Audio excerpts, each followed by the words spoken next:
Wheat গ্রাস এর আরও অনেক গুণ আছে এবং অত্যন্ত উপকারী আর্থ্রাইটিস পেশেন্টদের জন্য, কেননা এটাও ইনফ্ল্যামেশন বা প্রদাহ কমায়।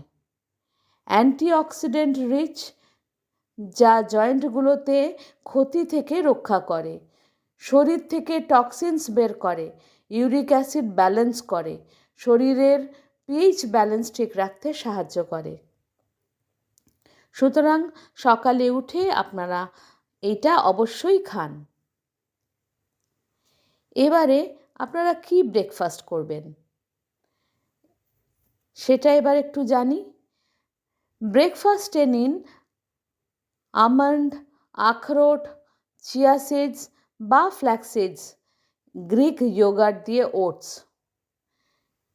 এছাড়া দুধ, ছানা বা পনির, যাদের দুধের খেলে কোনো অসুবিধে নেই তারা নিতে পারেন। এছাড়া যারা ননভেজ খায় তারা ডিম খেতে পারে এবং ভেজিস দিয়ে অমলেট করে নিতে পারেন। যার যেমন স্যুট করবে তেমন ব্রেকফাস্ট নেবেন। এরপর আসুন লাঞ্চে। লাঞ্চটা হবে স্যালাড দিয়ে শুরু। স্যালাডে কি থাকবে? গাজর, লাল ক্যাপসিকাম, চেরি টমেটো, যে কোনো সবুজ পাতা, সামান্য এক্সট্রা ভার্জিন অয়েল দিয়ে দিন, ওটা মিশিয়ে আপনি খান, খুব ভালো লাগবে খেতে।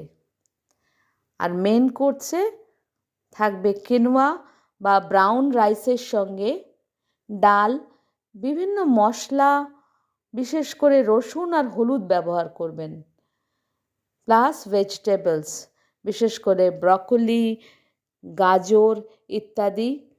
প্রোটিনের মধ্যে চিকেন, টোফু, মাশরুম ইত্যাদি। অবশ্যই অ্যাভয়েড করবেন কি কি? রিফাইন্ড কার্বস, যেমন হোয়াইট ব্রেড, যে কোনো ধরনের ব্রেডকেই অ্যাভয়েড করা উচিত। এছাড়া রেড মিট, যেমন beef, pork, processed food, packet food, sugary drinks, এগুলো একদম চলবে না। আর চলবে না টু মাচ ডেয়ারি প্রোডাক্টস।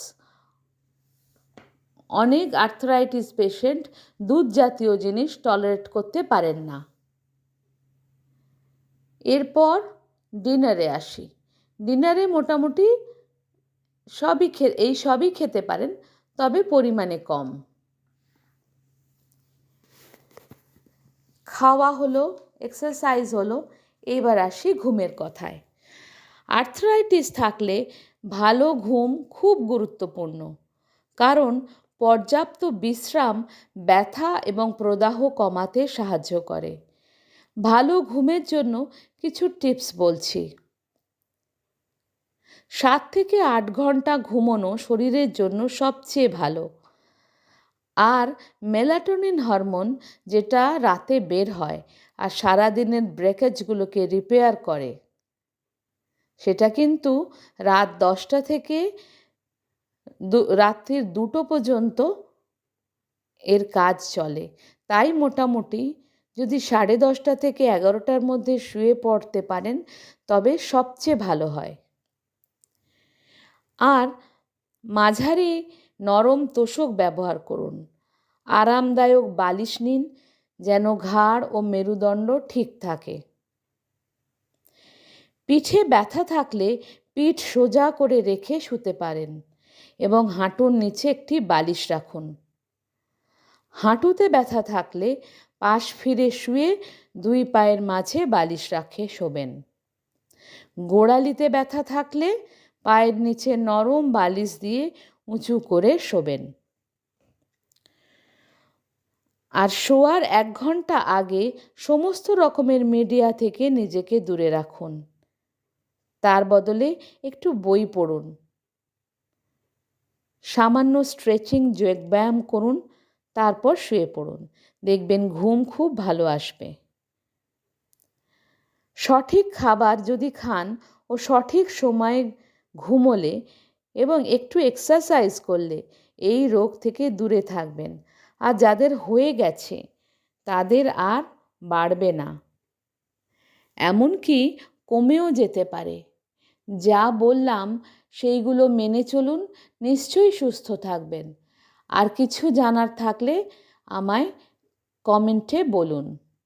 এর পরের পার্টে বাকি কিছু আর্থারাইটিস নিয়ে আলোচনা করব। সুস্থ থাকুন, ভালো থাকুন, আনন্দে থাকুন। আর এই রকমই নানা জিনিস জানার জন্য আমার চ্যানেলকে সাবস্ক্রাইব করুন, যাতে সব খবর আপনাদের কাছে আসতে পারে এবং আপনাদের সবাইকে আনন্দে রাখতে পারে। নমস্কার।